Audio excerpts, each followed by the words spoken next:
I mix what I like, what I like, what I like, what I like, what I like. That's why I think the thinking was that we were gonna come on and sort of talk about something that we can adequately talk about. Okay. You know what I mean? Rather, and that is, just talking about the contemporary black rock ensembles, and really what it is, where the rock and roll community is, what rock and roll is today. Because in the past 15 years, I think the last documentary or the last discussion, wide discussion that happened around black rock musicians, right, you could probably say was around the context of Afro-Punk.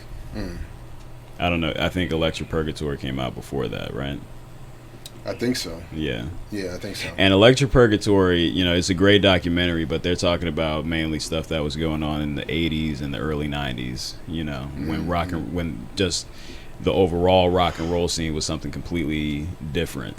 You're still very much in the throes of the latter days of the punk scene, moving into the different avenues of so-called post-punk, and then a lot of more progressive sort of groups coming out, and then grunge, and different forms of alternative rock, like Dave Matthews and like Pearl Jam and all these kinds of things.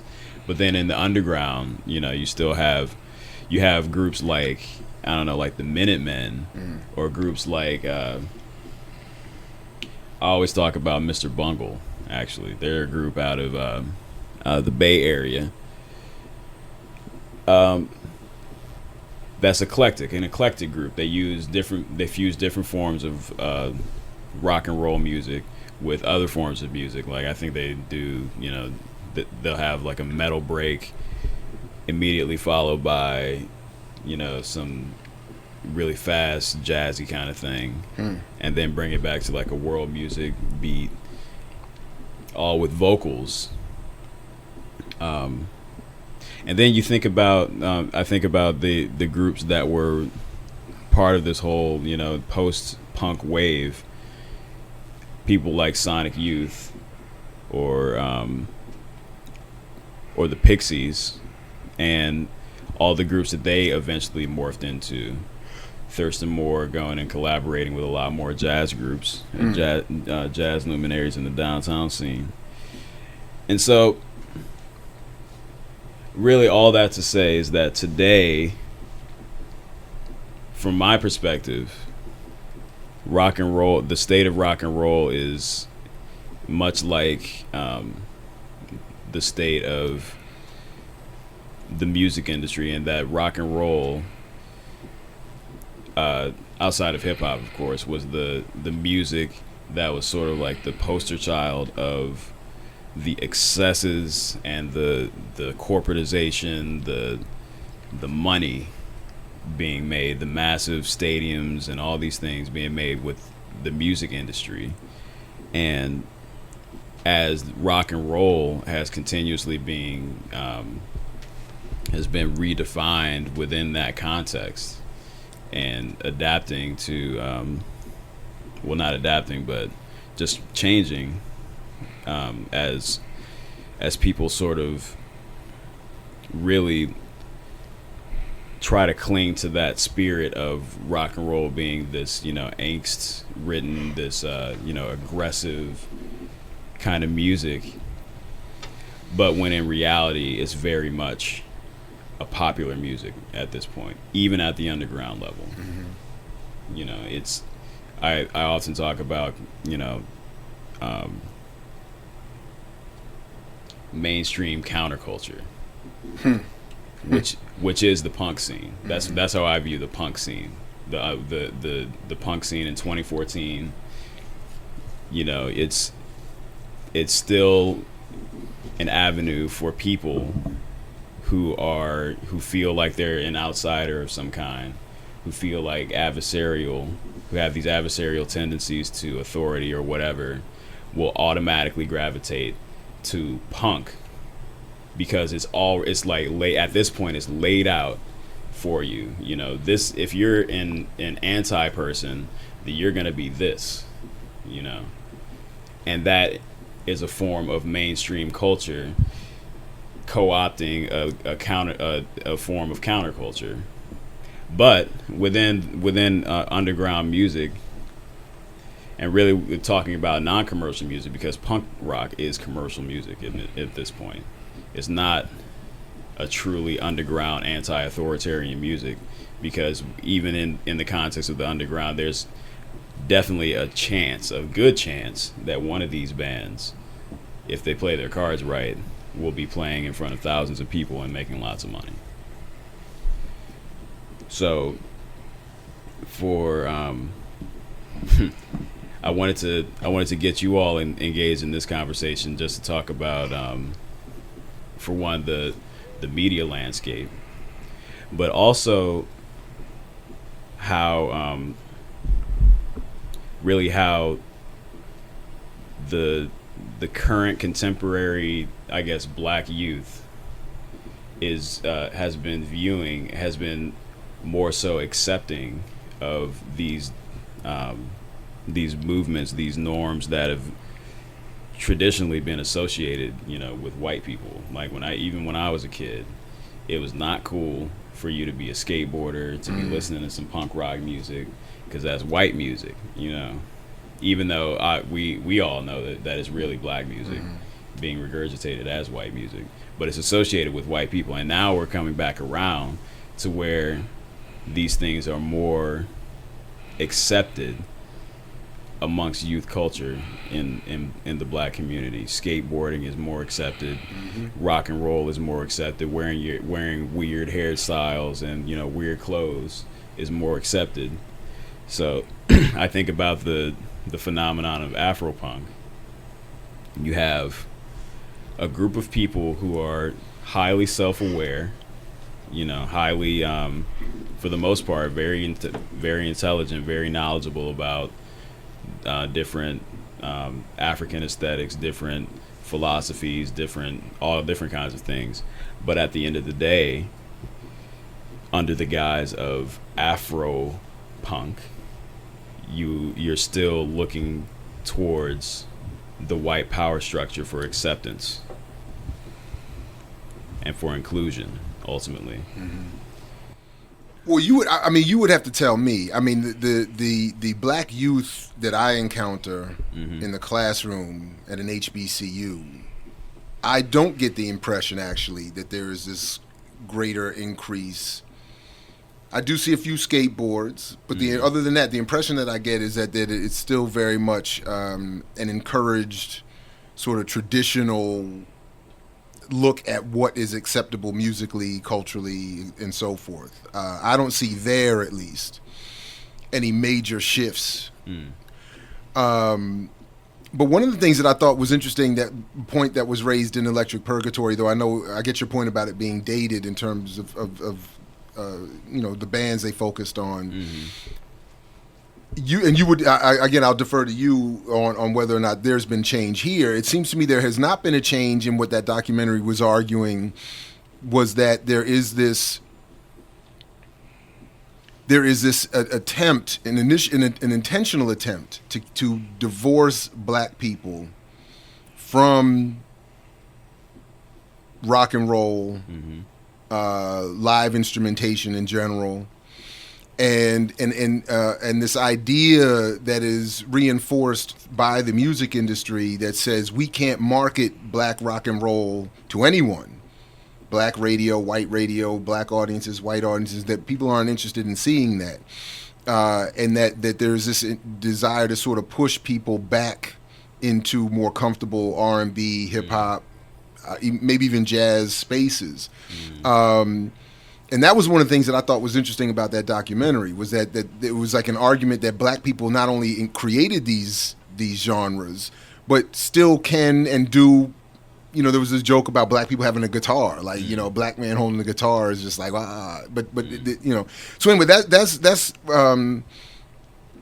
sort of what I still see now, because when I try to talk, and I do try to talk to my students about Jimi Hendrix, the attitude that was passed down to me and my generation seems to have been passed on to theirs. That, I mean, he might have been cool, but that's a white man's thing. That's a white man's this. And all the history of his own black cultural roots, his increasingly radical politics seem to get pushed to the side, much like Bob Marley and other people. He would just smoke weed and all that. Right. So anyway, I mean, so that's just what I'm seeing. I don't know necessarily. No, that's good. Yeah. And the thing about that, the interesting thing about specifically what I'm talking about in terms of the black youth that are accepting of white culture, and largely the population of these people at Afro-Punk, these are a group of black people, of black young people who, as Tom Porter talks about a lot, who are comfortable with white people, who grew up around white people. I don't know how it is at Morgan. I can imagine that there are more students there that did not are not comfortable with white spaces and did not grow up around white people. But what's happening now is that increasingly, more and more proportionately, more and more proportions of black youth are being educated in these spaces, in these white spaces where, like just for myself, for instance, I'm from Mississippi, but in the dynamic in Mississippi is that you're either in an all white place or an all black place, I'm from one of those all white places.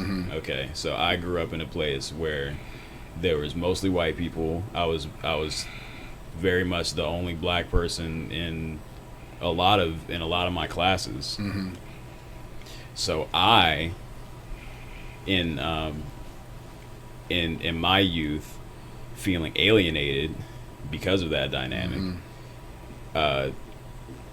become drawn to sort of the fringes of those people, hence the punk rockers, and all those people. So I find myself in being a musician, I find myself in punk bands, and this is the same story that I if you watch that documentary again, Afro-Punk, this is the same story everybody is saying, that they grew up in an all white place, and now I moved to Brooklyn or whatever. And here's Afro-Punk. And here's Afro-Punk. Here's all these other weird black people that are into the same stuff that I'm into. The misfit community that you talk about. Yeah. But the funny thing in it, and they talk about it on the blog too, the funny thing about it, and this is why I wanted to make sure to make that point about still looking towards white people for acceptance,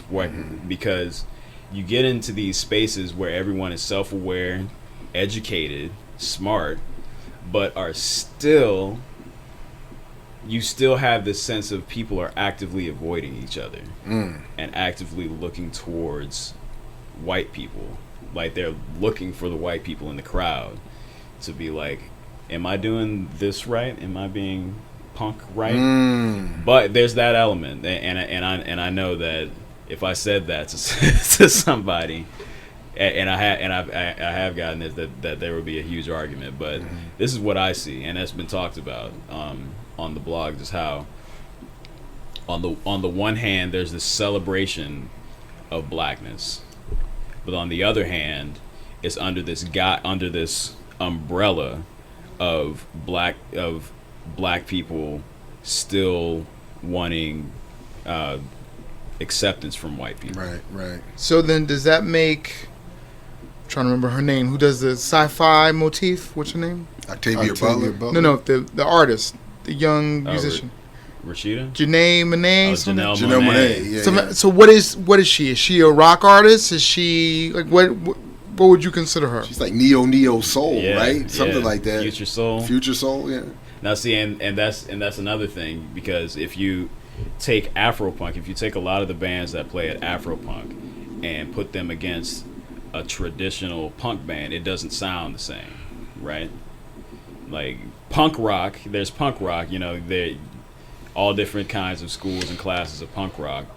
And then when you get to a quote Afro-Punk band, which, by the way, most of them I was just looking on the site. I don't see any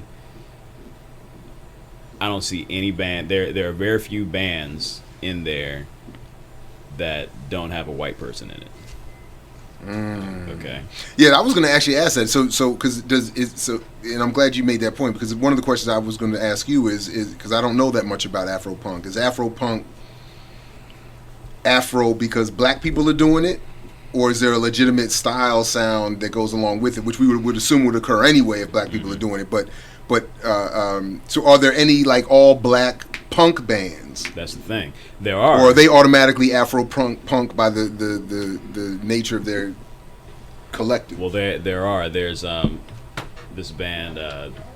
I'll remember their name in a second. But this band of 13 to 15-year-olds from Brooklyn, all black boys, born and raised in Brooklyn, playing the fastest, speediest, punkest music, and it's great. But that's a rare. That even within this context, that's a rarity. Most of the bands that you see are fronted by a black person with a band of white people behind them, and that's Afro-Punk. This is Afro-Punk. And then even you take some of the more popular sort of quote. I mean, these aren't even punk bands, really. I don't know if they would call themselves punk, but like TV on the radio. One of the most popular bands in the world, whether they're Afro or not. This is a very popular band that has been associated with this, has a very predominant white member, who some call a leader of the group. Okay. Or at least a coach. At least the coach. Yeah, they talk. It's like an old black joke. It is a joke, right? Yeah, what do you call a white man surrounded by five black people? Coach. I thought it was quarterback, but not anymore. Yeah, any one of those. Either one works. Right. Yeah, you're both correct. So yeah, it's just interesting within this context, it's you still find that Afro-Punk isn't even Afro when you're talking about the music, when you're talking about the makeup of the bands. It's still not Afro. It's just like it almost comes to the point where, okay, we're trying a little bit too hard, which makes all kinds of suggestions. We're trying a little bit too hard to be this Afro-Punk band, so we're gonna go find ourselves a hot young sister to do her thing over our music.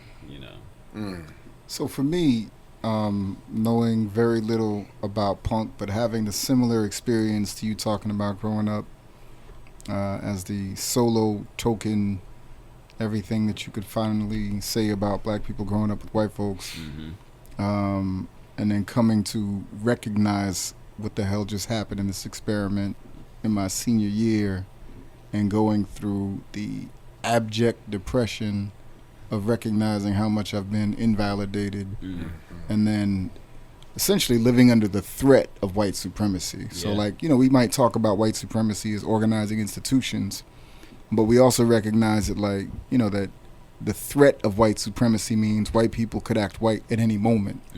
So black people seeking out white acceptance is really saying, please, I'm not a threat to you, so please don't threaten me with your whiteness, right? So there's an acquiescence there. And then if we look at it from its structure, it's not just an American white supremacy, it's the British white supremacy.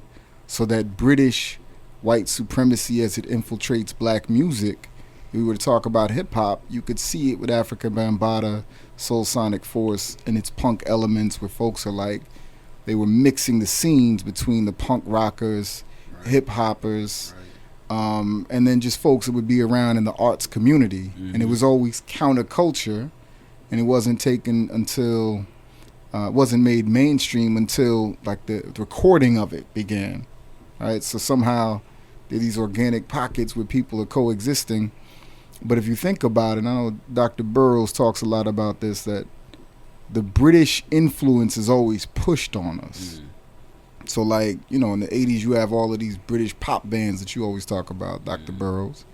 And then you have the British punk scene. Mm-hmm. And as I think about it, like the black folks wanting to gravitate towards something other than hip-hop would find punk as a way to be opposite to hip-hop, right? So instead of walking around with your do-rag, you're walking around with your pierced, like, eyeballs or whatever it might be. Right. But, you know, I was just watching this couple of documentaries on D.C., because, you know, coming out of northern New Jersey, we're surrounded by New York. So I know a lot about New York's cultural development, but I didn't know about DC's cultural development. And what I didn't know, which kind of goes to what you were talking about with live performance, like I didn't understand. I mean, for instance, I have a New Yorker's bias of go-go, right? Mm-hmm. To me, the African center part of me is supposed to embrace it as African music, but my first visceral reaction to it was Bama, right? Like that was my first initial Watch your reaction, mouth.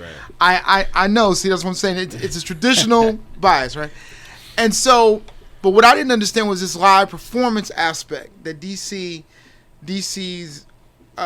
music is about a live performance. So go-go takes the place of hip-hop from the New York perspective. It takes the place of hip-hop, and a lot of the conflicts with the police, conflicts with venues, all of that, that's all played out in New York City, but it's just hip-hop. So, like, I can literally watch this documentary and just take out go-go and put in hip-hop, and it's the same musical development story, even down to the we're all in the same gang or self-destruction type collective song that was even done. I didn't even know that was even done. So is it... We all in the same pocket? Yeah, right. I can't remember the name, but there was that sort of the Go-Go All Stars. I think it was called that. Yeah. The Go-Go All Stars coming together to, make a unified sound and statement. But go ahead. So I didn't know about any of that, and so my introduction to black rock was the mainstreaming of black rock in the late 80s with Living Color and then groups like that. And then I was reading in the Village Voice about the black rock scene and black rock coalition with Greg Tate and folks like that. Right. Because, you know, 80s was so dominated by pop. Like, pop was on the radio and hip-hop was in the streets and on Mr. Magic on Friday nights. World premiere. Right. And so the underground music was hip-hop. Where I grew up. That was the underground music. Because it wouldn't be on black radio and it wouldn't be on white radio. And so it's kind of weird because the rock scene was just something completely, from where I grew up, it was just completely separate. There may have been people who were into it, but I didn't know. But I also didn't understand that reggae was rock and Hendrix was rock. Because my introduction to Jimi Hendrix was Purple Rain. Purple Haze? No, Purple Rain. I didn't know about Purple Rain being about Jimmy and being inspired by Jimmy because I didn't know who Jimi Hendrix was. I knew Michael Jackson was. I'm just learning that. I didn't know Purple Rain was that a tribute to? I've never heard that before. It was like, what were you smoking? Yeah, right. Purple what? The Purple Haze, right? I didn't know that one. Smoking the brilliance. I didn't know there's this kind of I mean, the whole thing with 229 and counting. Yeah. I didn't understand that Prince was representing, if not Hendrix directly, he was representing a type Hendrix type. Oh, no doubt. Yeah, that part. I didn't know that because I didn't know who Jimi Hendrix was. So I thought. See, you didn't get that. You didn't get. I think the three of us are in similar experience here. You didn't get that major white experience that would have introduced you to Jimi Hendrix as not the best guitarist, which is what we got. Where we were, because Jimi Hendrix, by nature of being black, could not possibly be the best rock guitarist. Oh, see, I went to school with the hippies because the hippies they acknowledged him as the best, and it wasn't until later where the fools tried to argue that Eddie Van Halen was better, that things like that where we would have that kind of conflict. Right. But even they would eventually have to succumb to the reality. Let me tell you how I learned about Jimi Hendrix. I hate to say this, but I learned about Jimi Hendrix through a white boy. We all did. That's my point. That's what I'm saying. But exactly. I was on a campus radio station, WSOU, right? And I used to engineer this rock show. And this young white guy worshipped Jimi Hendrix so much. There was a part of his show at a certain time of the day. He was like, and now we're about to do Jimi Hendrix. And I didn't know who But see, he this was is talking what- about. I but- didn't know who he was talking about. But this is what eventually became a conscious anger, but it was initially an unconscious angry response to this, which was, for me, I was upset that it took white people to expose me to Jimi Hendrix, that all the black radio or black targeted radio, which is not really black radio, that I had grown up listening to, didn't tell me about this. In the same way that I was introduced to Bob Marley through the white kids I went to school with. Yeah. And in many cases, I was introduced to a lot of the jazz that I got exposed to through the white people that I went to school with, and then the funk music. Right. So when we were putting together our funk band in college, we wanted it to be, we consciously set out to have it be an all-black band. Mm-hmm. We couldn't do it. We couldn't fill enough of the roster slots because most of the black students that we went to school with were like, what the hell are you doing? We don't give a damn. I mean, It is hard to find black talent. We looked and we searched everywhere. We just couldn't find any qualified applicants. It wasn't just I got you. It wasn't just the qualification. It was the desire. Right. So we would say we found horn players, even guitar and bass players. We found DJs. We found all these people we were trying to bring into this new kind of arrangement. They just weren't interested. They were like, "This is not funk music. You doing like you doing." I mean, it was. So they were like, "I don't care who fence walk." Mandrill. We don't. Right. Who's Mandrill? We don't give a damn about Mandrill. We don't. You covering Mandrill songs. You covering Sly and the Family Stone songs. You covering James Brown songs. And they're like, we're not interested in that. Now, if you were doing Jodeci covers, maybe, or if you were doing, Albie Shore covers or something, maybe we would be excited. But so that upset me. It still upsets me, right? That these genres that have been created in part by white supremacy and capitalism have been imposed on young people, young black people, to the point where many are like, I'm not interested in my own cultural traditions, be they radical African in history, radical black history, or even just the black music. And you guys took a direct white education of black artists like Hendrix and Marley. What you got directly, I got indirectly, because I got to also be honest. My introduction to Hendrix, to Marley, to anybody major like that came through white documentaries done by the BBC or done by, in Jimmy's case, that Warner Brothers documentary that I'm sure we've all seen a dozen times. That was my introduction to those folks. And it was only when I saw Jimi Hendrix dressed up that I said, "Oh, Prince." No, we just had the direct exposure to the white folks that were making the documentaries that you ended up watching.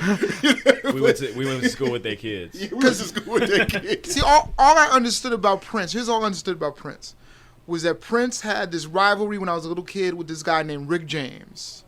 And then he graduated to the new rivalry of his rival being Michael Jackson. So when Purple Rain comes out, he's in a neck-to-neck battle with Michael Jackson, who's still 2 years later still, rolling off a Thriller. Can I just make one more quick point about this? Michael Jackson did make Thriller. He made Thriller. When I argue with my students right now, as I did in fact just 2 weeks ago, and was saying that Prince is the baddest man on the planet, part of my argument is his prowess with the guitar. I know he plays all these different instruments. He plays everything else, but that he is. But my point is in bringing that up is that part of my argument, which I think to me is dominant, to them was irrelevant. I don't give a damn if he's good at the guitar. How does that make him so good? Can he rhyme? Can he? He doesn't flow what we He doesn't rap. He doesn't sing the R&B sex jams that we get on commercial radio. How, Dr. Ball, is that your argument? And I'm like, and that to me is part of what is my concern here. It's terrible, man. Right. It's terrible. Right. So, but can I go back for a second though, because part of what draws the counterculture is the style of it, and the fascinating thing to watch what hip hop does and what punk does is they both mimic like leftover army surplus stores. So people are getting their army boots and Doc Martens, which are really like Nazi underground culture skinhead type wears. Right. And then flight jackets, which again in the 90s. It was Yeah. popular for hip hop, but then Yep. it's also representing the military culture and the paramilitary structures of the Nazi skinheads. Wow. And then the shaved cuts that's like, again, Nazi skin. So when you look at what everybody's doing, it's like it's that threat of white supremacy, and folks are trying to cloak themselves in the wares of white supremacy. The same way hip hop would have, your army jacket lining if you're talking about Nas, and you're like, all right, Right. which army are we talking about? That's right. It's not the Cuban army fighting in Southern Africa. Right. It's not any of the uniting Pan-African armies. It's not Kwame Nkrumah's vision for a Pan-African army. So you It's saying none it's of like? these. So you saying it's like if as a Jew I put on a Nazi outfit, it's in my hope that they won't put me in the oven. Yeah, it's an I will acquiescence to the cloak culture. myself so that you don't. Absolutely. trigger It's your like hate. it's recognition and a buy-in to the military control over the corporate culture that allows us to exist in these spaces. Because if it was going to be an anti-corporate piece, it would be folks making their own stuff, and it'd be F the government, F everything. Well, let me ask you a question that's then. a part If- of it too, though. If that's the case, then tell me, explain to me then how Professor Griff talked about when Public Enemy was formed, that their audience was 90% white with the way they were constructed. I mean, because as you know, Public Enemy was constructed in a very Right. specific way. What were white audiences who grew up with alternative music, rock music, what were they seeing in Public Enemy that made it so important to them? So that's perfect, because Rick Rubin is really the person that's pushing Def Jam, and Rick Rubin comes straight out of that punk rock culture. And that's why when you get a Bob Marley, and they're like, when you watch the Bob Marley documentaries, they're like, if you want to make this mainstream, or if you want to cross over to white people, put this happy guitar on it, Yeah. right? And make the guitar sound like this, right? The same way you get Run DMC talking about I'm the king of rock.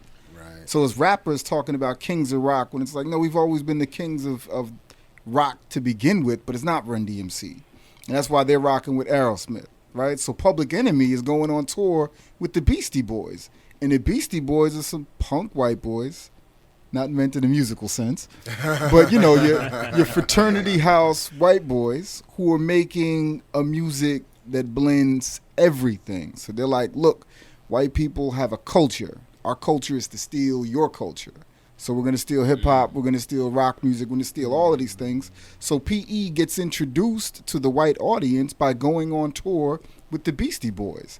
And white people aren't listening for content, they're looking for the animation. So when they rock with PE, they're not rocking with Chuck talking about Farrakhan's a prophet and I think you ought to know the man. They're looking at Flavor Flav go, yeah, boy, because they can recognize the jester in the culture of performing for white people. So Flavor Flav has a longer trajectory in white culture than anybody because he is the perfect black Santa Claus sidekick, Holiday Pete in And once they Denmark. could divorce him from Chuck, it made it work even better. But he was never connected to Chuck. They weren't rocking with the two of them. They're literally watching Flavor Flav say 911 is a joke. Ask white people to talk about the songs, and they're like, all right, that's that group that made the track with Anthrax, Bring the Noise. So when they see the S1Ws, they see punk paramilitary? They don't see, that's what I'm saying. All of this stuff is invisible to them. They are focusing, like I'm in the 80s and listening to PE the same time and place that white girls are going, do something like Flavor Flav, not like, anything that Chuck is saying. They're literally responding to the jester, the flamboyance of the music. And who do they see? They see Flavor Flav. And that's why when you see Flavor on VH1, it's why he has an existence to this day. So when So they I look at Flavor Flav, do they see Little Richard? They see the jester. They see the minstrel. I'm saying the minstrelsy is what makes PE a relevant group. And then the fact that you don't really need to bob your head to PE's music when they're doing the rock version to Bring the Noise. You can just run around like a rhythmless nation and just walk into people. So part of that punk musical essence, why it resonates with whites so much, is it doesn't require much rhythmic coordination to respond to the music, right? That's why they had to sit. Jazz audiences had to sit down. When we listen to jazz, people want to stand up, right? We had dances to rock to this stuff, right? Even with hip hop, you like the footwork that goes along with hip hop isn't made for beats that are 98 RPMs. That joint is like 140 and up. And you rocking your footwork to that. All of that movement goes along with them fast beats. You listen to African drums, same tempo and speed, so it's meant to go fast. White folks just don't have the rhythm to keep up with that stuff. So those rhythmless black folks that find themselves in those spaces are the folks typically, and you watch them, they're like, I don't know how to dance to hip hop. I don't know how to move to this stuff. I don't want to rock with that. And that's part and parcel of being stuck in them white environments. Yep. For myself, like I was coming from like a safe haven, walking in with enough inoculation to the mid 80s of a white space to be like, all right, I can get with this hip hop movement that I knew would eventually take over. Because I was like, white people always like to watch black people dance. And there's nobody dancing to rock music. Right. So it's the minstrelsy of a public enemy that becomes safe when they get to rage against the machine. Right. But it's still rage. It's not like an anti-blackness that Public Enemy represents. And the anti-imperialism, anti-cops, anti-this, Rage Against the Machine, they could rock with that because it's like, all right, just play something fast that I can't bop to. Now, coming back to this dynamic of this issue within the black community, especially within the context of Afro-Punk, and we keep coming back to that just because I feel that it is at this point the most visible, at least, cultural statement in terms of black rock and roll oriented music.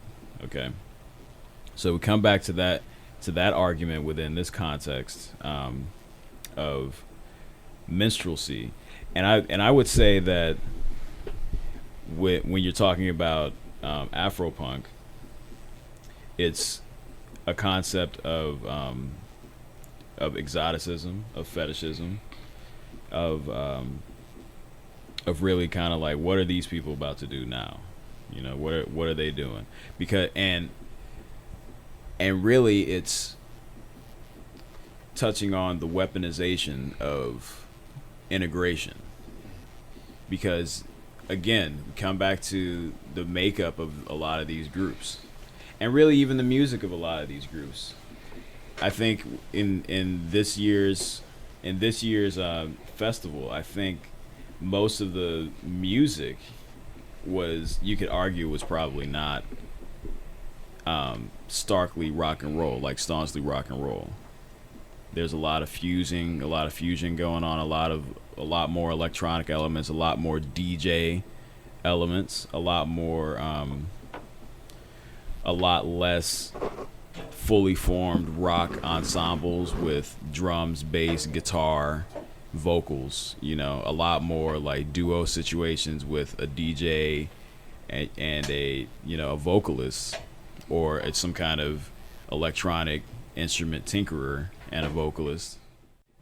Because this is a conversation in my mind, this is a conversation for black people. Okay, that in this space we now have this space where, again, it's largely an elite group of black youths coming together that have felt alienated by both white society and black society, that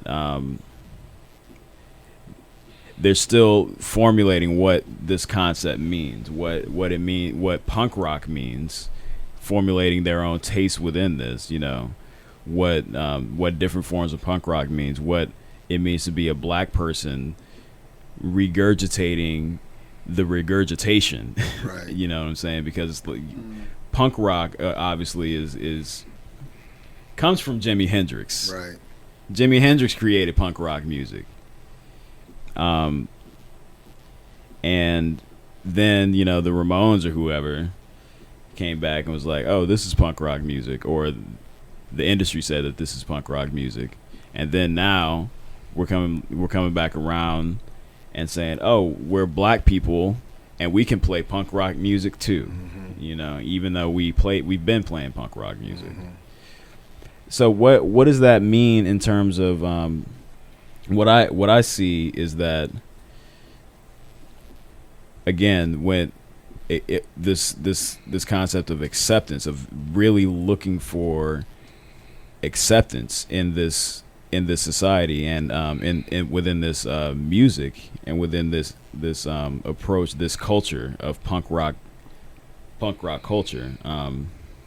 What you see a lot of times is, and I talked about this with, I had the opportunity to talk about this with Runoko Rashidi. Shout out to Runoko. Big shouts. Because the question came up about why there has been observed. Now, I don't know if it's been proven or not, but it's been observed that the next stage of the continuation of the destruction of the black family, black society, is this continued integrate the interracial dating, okay, and moving now to a tendency to where, you could argue that largely what you see is, a black man going after a white woman, but now what you see is Scandal. Right. Now what you see is something new. Get away with murder. How to get away with murder. Exactly. What it means when a white man is going after a black, or vice versa, when a white man and a black woman get together within this context of Afro-Punk. And that's what I'm talking about. You have a group of self-aware people celebrating blackness, but are actively avoiding each other and looking for the white person in the crowd for acceptance. And obviously it's a concert, it's a festival, you're looking to hook up with somebody, okay? You're looking for that white person for acceptance. And ultimately within this society now, where white men are pursuing black women at a level of slavery. Yeah. At more, high at a higher rate than I can think of in my time. And it's through these avenues. I think, similar to what I was conveying before, and let me just note that I think I took the Rick Rubin stuff from you, Jared. Yeah. Which I take most of my stuff from Jared and Todd, but it makes sense though. If you're trying not to be a cliche black person, you would do things that black people don't do. And if you're cliche and black, you want to date somebody black. And why should I date somebody black just because I'm expected to? Why can't we show that our culture is evolved, and our evolution is we can have an interracial relationship, and that shows that we have arrived where we want to be versus and interracial the spectacle, and interracial being specifically white and black, because interracial can mean other things, but specifically white and black. Yes. So the spectacle of being black with the black person would cause unnecessary attention of blackness, and if you're trying to mask and get away from blackness, then being with the white person would allow you to say, all right, we are going in a different direction, because we're not moving back to blackness. It's safer. Yeah, but I mean, the reality is socializing relationship development has never just been a haphazard thing. And so if there aren't intergenerational structures for these black Afro-Punk communities to meet each other and vibe with each other, then you let the default of the threat of white supremacy take you to what feels safe. And if you're not going to fight it, or if you feel like you can't fight it, or you're afraid to fight it, or you're in these spaces where fighting it could prove lethal, I know that, I had those thoughts many times. So when you said white in Mississippi, I was like, are you really here? Is this the holographic projection of who you would have been sans the noose, So that's a whole other conversation. We can talk about that. We'll talk. Get to the talk to me Luke moment. Like, Luke. So there's safety in that perspective, right? Because being anti-black is accepting the white supremacy threat, and then you've got to do as much as possible to dilute yourself, and the only access to that is by acquiescing to the system and saying, this is what is ideal for me in this relationship. But I mean, I could see, the white folks would say, well, you're punk rock and you're black and you're Afro-Punk and you're punk rock and they're black, so why don't we hook y'all up? And people may be like, nah, that's not really my flow. I'm trying to do something different, i.e. something new. Scandal, Shonda, Oprah, everything else that you can imagine is not just limited to punk rock, but is the projection of black relationships can't resolve themselves. Dear white people, right? Right. Everything that we look at. Hell, I ain't even see Beyond the Lights, whatever that new movie is, but it's probably got, the relationships not. But I mean, is this actually happening? Because, the only things I can think of in terms of research that I've seen on interracial relationships lately, well, one is 6 years old, and it argued that there has been no increase between black and white relationships since the 60s. That's why I'm saying I don't know if this is actually happening. It's just an observation. And the other thing that I saw more recently was less about this, but was more about how those of us who are products of those relationships that are engaged in what is called the new passing, which is passing as black, as opposed to the historically passing as white, which to me, speaks to a slightly different dynamic in terms of the products of these relationships rejecting what has never been open to them or us anyway, which is white identity. Right.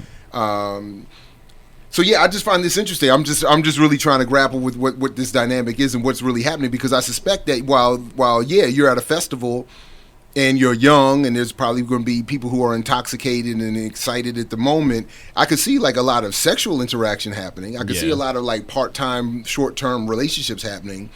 But the tendency seems to always have been that once people quote unquote mature, they revert back to what communities they find most comfortable for themselves. In which case, obviously these white-black relationships. So quite unlike what you see on Shonda Rhimes specials, these relationships don't sustain. They don't go on. Can I just say, putting Stevie Wonder on what I just saw last night was like, I was like, all right, this has to be stopped. I haven't watched either of those in a long time, so I don't really know what's going on. That's okay. But you just can't put Stevie Wonder onto this. Songs in the key of life on that. You can't put that. Nah, that sounds messy. Well, but one piece of big shout out to Steve. Shout out Steve. One piece of data that I have heard in regards to that, not necessarily with dating, but with marriage, is that the majority of black people who are married to a white person. Really? As in, like over half of black people that are married to a white person. So I think I have to go back and look that up. That sounds shocking. But I definitely remember seeing that. But I would say, in the Afro-Punk community, even as a clinician, like the folks that I see that would be floating in those communities, like they have difficulty relating to other black people. And I think that's the trajectory that I'm talking about, is like this not knowing how to fit in as black and not seeing the identity groupings that you can find as black. Folks are looking for the whiteness that they feel like is outside of them, that they want to bring closer to them so they can feel closer to themselves. Wow. Yeah, and it's a weird thing, because it's like, it is not just the misfit community, but it's like, can these folks just organically like this music? And if you do, can you be black and like this music? When we get the projections of, if you're black, you have to move, walk, look, talk, sound, act, circulate in these spaces in this way, right? And so, if you don't do those things, you get the real clear distinction of a binary thinking. Like, all right, I can't be black then. And so if I don't do that, I must be something else. And it's never going to be Javanese. That's interesting. I mean, divulging some of our background experiences here. I mean, my whole thing is, that's interesting that you say that, because my problem was a little bit different. In the search for my blackness, what bothered me was that I could like Pink Floyd, for instance. Mm-hmm. I love Pink Floyd, actually, to this day. And when I found that, so what I used to do was, when I saw white rock bands that I liked, I would look for some sort of black connection that would give me reason or justification or legitimacy, so I wouldn't have to walk away from my attempt to continue to find my blackness. Yeah. So like when I found the Allman Brothers band had one of the brothers, the drummers was a brother, I was like, who's from my hometown? Oh, from Mississippi? From Ocean Springs, Mississippi. Wow. Yep. So shout out to him. I forgot his name, but I was like, that's dope. So I now have license to like them because I like them anyway, and I still do. I actually love the Allman Brothers. Pink Floyd, named after two blues musicians. I was like, license.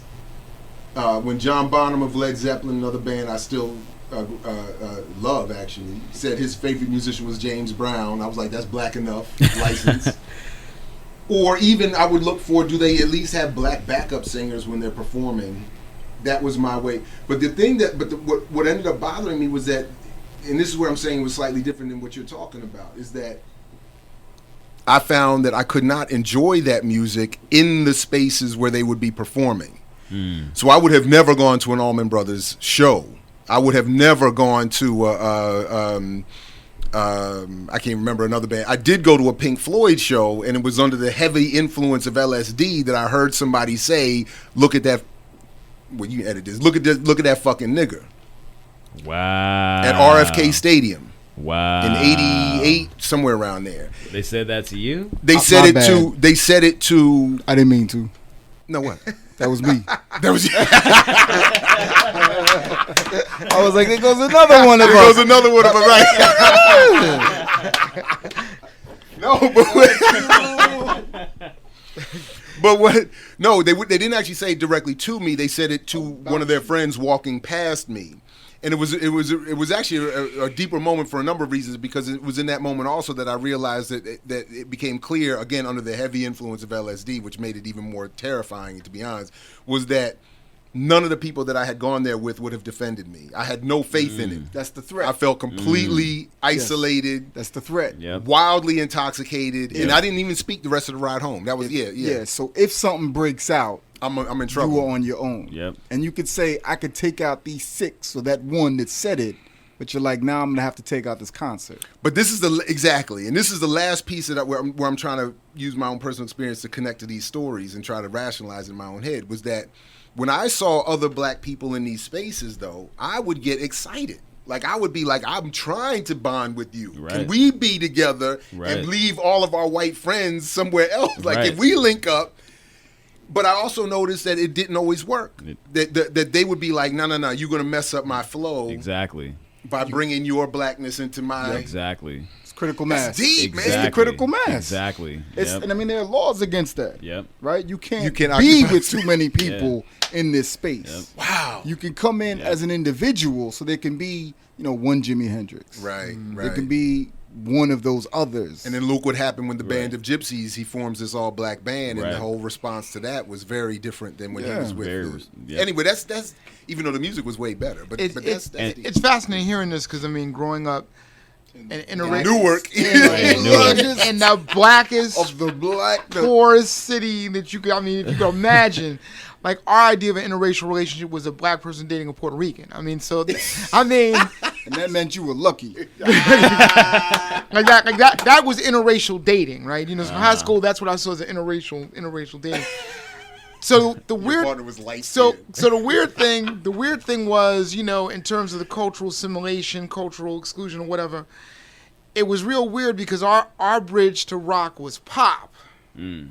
So we would start from walking around in the halls in 1983, just doing all of Sucker MC, just all of it at the drop of a hat. But by senior year, people were walking around, singing Hall & Oates. because Hall & Oates had crossed over so much. Well, Sarah Smiles is a black song. But the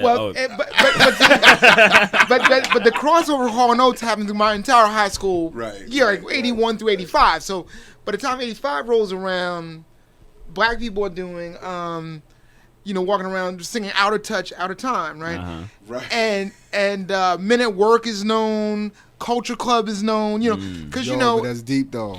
They come from the land down under. Wow. Where the women grow. What do the men do? Plunder. It did say that, didn't it? Wow. So I mean, like, they're telling you who they are. Wow. And what they do.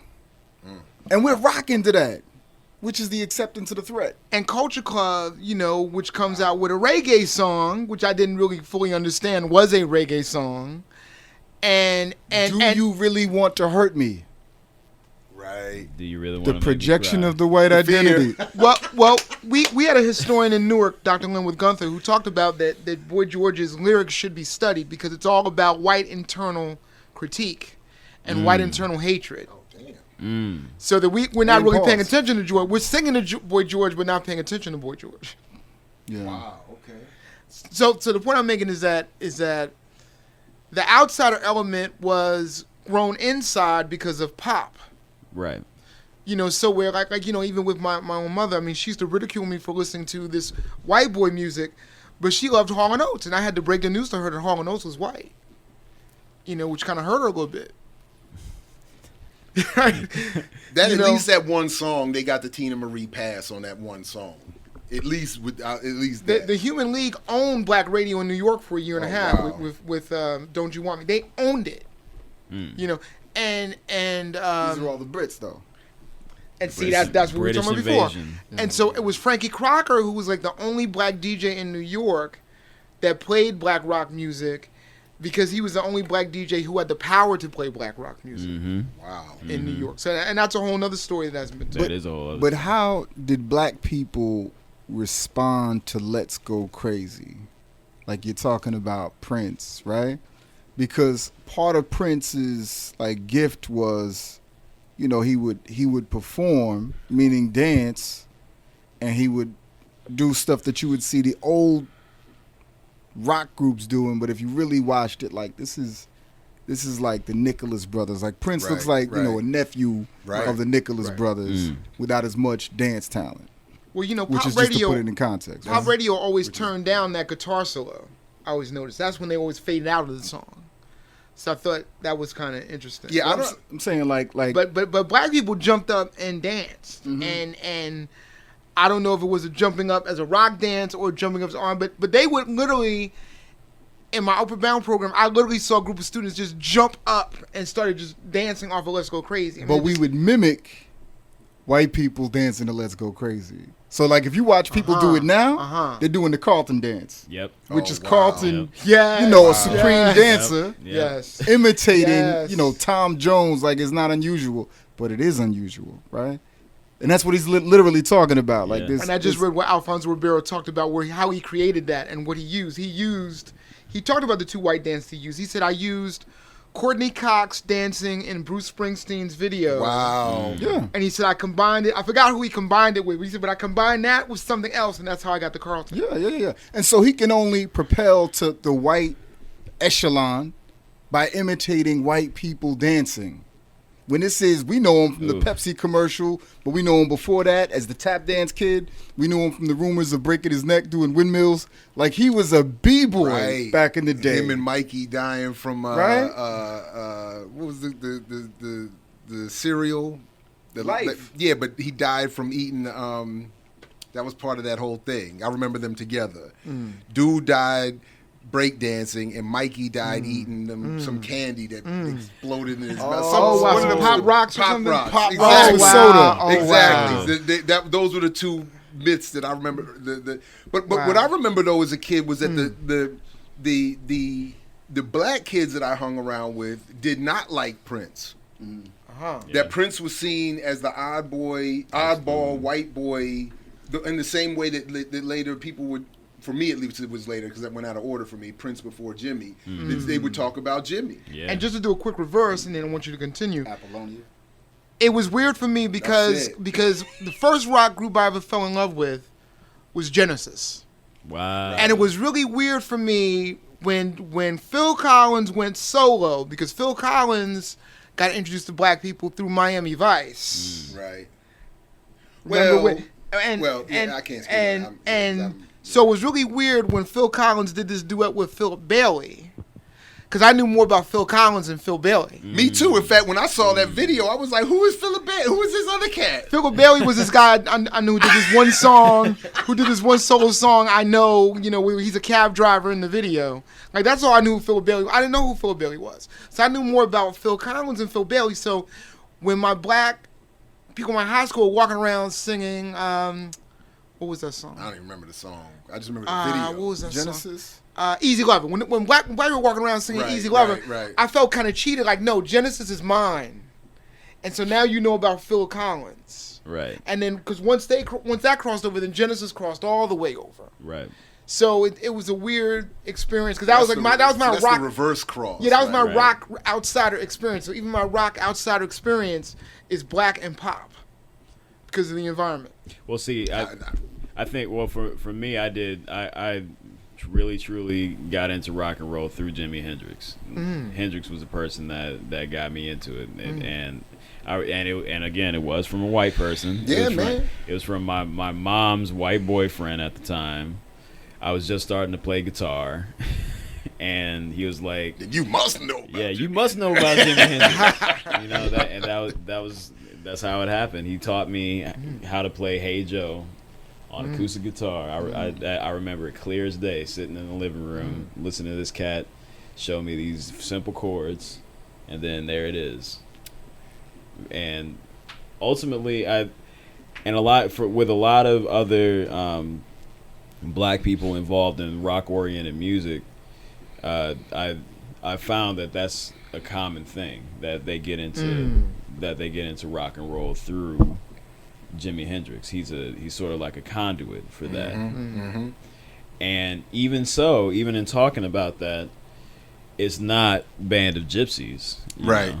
It's not Band of Gypsies. It's always, Electric Ladyland or Hey Joe or even probably even more accurately through a movie, through like Forrest Gump or something like that. Right. But what the Austin Powers joint. Exactly. The Foxy Lady. Exactly. Right. Lenny Kravitz. Right. And it was funny because you mentioned him, because Lenny Kravitz in one of those documentaries talks about he had the reverse experience. He learned first of Jimmy through Band of Gypsies.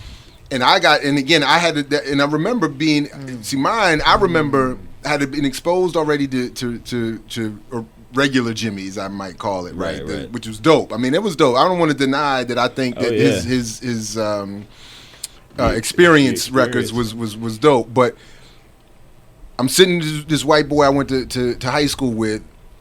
Of course, he smoked me out. You can air it. I don't care if it's up to you.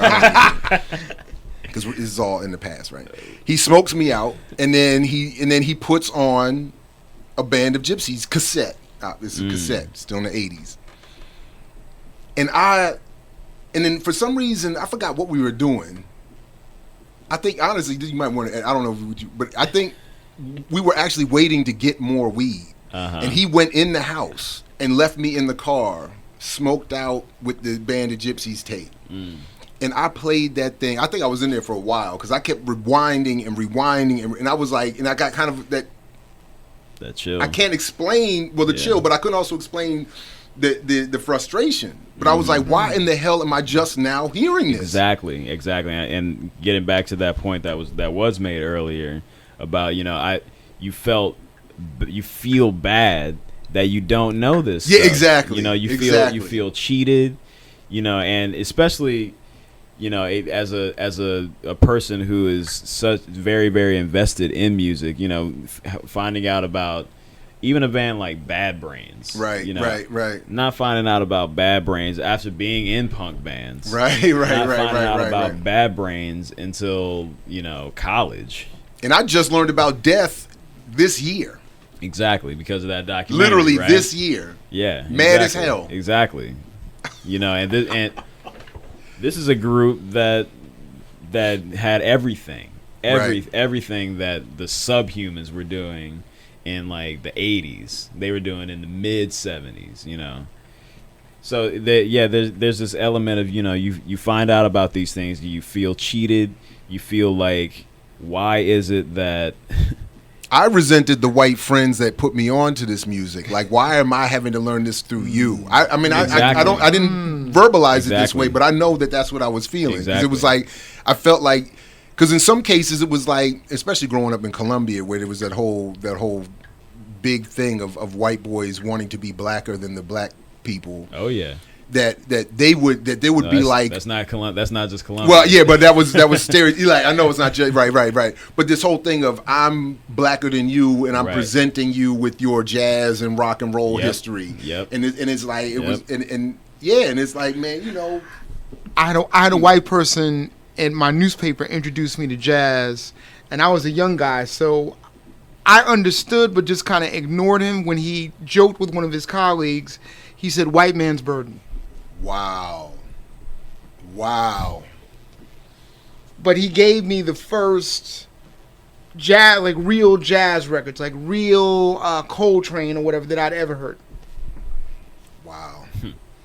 But I think, you know, going back on that idea that black folks don't gravitate towards this Afro-Punk or rock space, you know, and that the guitar is seen as a white instrument.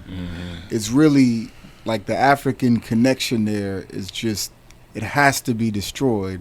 Because when you hear a B.B. King or you hear John Hooker or you hear any of these folks who play blues, you realize that the guitars can speak. Yeah. And you can, it's a weird thing to understand what the guitars are saying even before you hear the moans, like not even hearing the language, but understanding the tone of the guitar, right? And what they're conveying through just the string. Right. And then you listen to the music of the Malian string players, the kora players, and folks that are playing the oud or whatever instrument it might be. And you're like, all right, there's a whole other thing happening with these string instruments that we rock with, right? So they might give us, you know, the saxophone. You could play the wind instruments. You could play the brass instruments. You could play those things. You could play the drums all damn day, right? You could even get the piano, which is really a string instrument, right? But you can't get that guitar back. And it's like, all right, keep the guitar. We'll take the kora, right?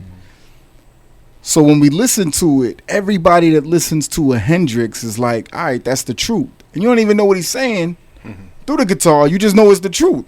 Like literally, we say those phrases like, that's I don't need to hear it much more than like 4 or 5 notes, 4 or 5 chords. But as soon as he stretches something out, you're like, oh, that's got to be Black right there, right? And you're like, yo, the way he hit that inflection is like, they make it sing in a way that you can hear it, the same way people hear the djembe players, and they're like, all right, I hear drumming, but in the background, I'm hearing somebody sing, right? And so how do we set that up with his wanting approval and even Marley's wanting approval from the Black American audience? You know, the whole thing with Jimi Hendrix talking about trying to go across the street to get a Black Panther newspaper and, you know, those kind of stories. And Bob Marley, you know, doing almost R&B in the last year of his life because he wants to cross over to this Black audience. So what do we say about the complexity of that?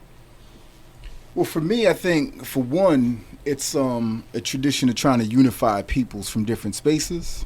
And I don't think it can be done through the recorded element. But when you see people listening live to live music, it's a whole other story. So, like, you know, when we listen to Go-Go on the radio, from the Northeast bias perspective, you're like, I don't know what this is. But when I heard Go-Go bands live, minus the rapping, I was like, this is off the hook, right? Same thing with reggae, you know, where you might not have, like, I remember Asha Bandeli, like, had it in her poem, like, she was ostracized at Howard, and literally has a line, like, black people had never heard of Bob Marley. Right. So she's listening to it, and she's like, you don't know Marley? Right? But it's understanding the cultural context of the black rhythms that produce that music wherever it might be that produces a whole other experience. So it's, you know, I might not listen to soca or calypso, But if you put me in a place where everybody who listens to soca and calypso is rocking, I get it. Even Southern hip hop, I was like, I don't get this snap music. Right. But when I was in Atlanta at a club and saw everybody snapping at the same time, I was like, all right, I get this. So That's it's true. It's a like an experiential piece that you can't be, on the left side of the street trying to walk on the right side at the same. You got to be on the same side with folks.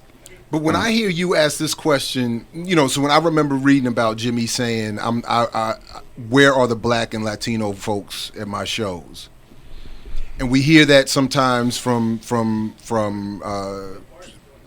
progressive or radical MCs today. Dead Prez. Dead Prez says that all the time. Yep. I thought you. Yeah, The Coup. I thought he was about to have a hate moment.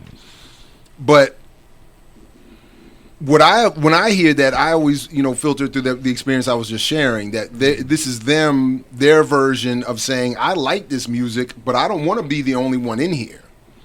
Kind of resisting that tendency we say that you were talking about still happens, where some black people in these spaces are like, we can't coagulate, otherwise it'll cause a problem. Right. But they're saying, I felt akin to that. Like, I want to be here, but I don't want to be the only one. I don't want to feel that threat, that danger. Which maybe that's what they were expressing too. Like, I feel threatened when my audience is all white. I don't know. So I think that, but what I always end up coming back to is that these are all imposed divisions. So black radio was denied Bob Marley, and not just by, I think, black DJs and programmers, but by this imposed genre breakdown from the industry, saying you're not allowed to play this kind of music. You're not allowed to play. It has a guitar in it, so therefore it belongs on this station. And then a DJ, you said, like, Frankie Crocker's the only one who had the power to challenge that. Other DJs are like, well, maybe that's right. I can't play, a Bob Marley track or whoever, a Hendrix track, and Prince got the same thing. Like, what radio plays Prince? They're like, I don't know what to do with this. But these are all imposed divisions, because I think the mistake that happened with Public Enemy getting a white audience was seen as a mistake, was seen as an error in the structure of all of this, and they've been struggling to resist that ever since, to divide, to keep those, so that if there is interracial unity, it's around Paul Wall and fronts, or some ridiculous affinity for Eminem or something like that. It's not some sort of interracial coalition around the politics of a Public Enemy. But the other piece is, like, Marley and reggae have huge audiences in the continent. Right. Right? Like, I don't even want to say huge audiences. Like, It's African folk accept black music and performers in ways that black folk, African continental folk, accept it in ways that black folk, African folk in the U.S. aren't allowed to. Can I just say real quick, man, when I was in East Africa, my cassettes that had Jimi Hendrix on them, and some people we traveled with had Lionel Richie, currency, literally currency. Wow. Give me a Jimi Hendrix tape, I'll take you on this bus ride. You can buy food with Jimi Hendrix tapes. So to your point, beloved. I don't want to make you feel bad, but one of the newest rages in Africa is American country music, because they like the stories. And so that's like one of the big rages. Well, now I don't know if that's Now have y'all seen this documentary, Punk in Africa? No. Have y'all seen this? It's a profile, and I talked to the filmmaker. We had a Facebook exchange. He's basically profiling white South Africans in the late 70s, early 80s, up until today, who were forming these punk groups, punk rock groups. From my perspective, it's basically the British punk invasion in South Africa, and it was the same kind of aesthetics, the same kind of real harsh, aggressive But it's not kinda- African people doing it. You're saying these are European. It's mainly white people. White people doing It's mainly it. Okay. white people. In some of the groups, there are, and this was kind of one of the main points of the documentary was, you know, bringing people together. This music, blah blah blah blah blah. So breaking the barriers of apartheid. So they did feature some of the groups did feature a couple of indigenous people. The natives. Yeah, the natives. The natives. Yes.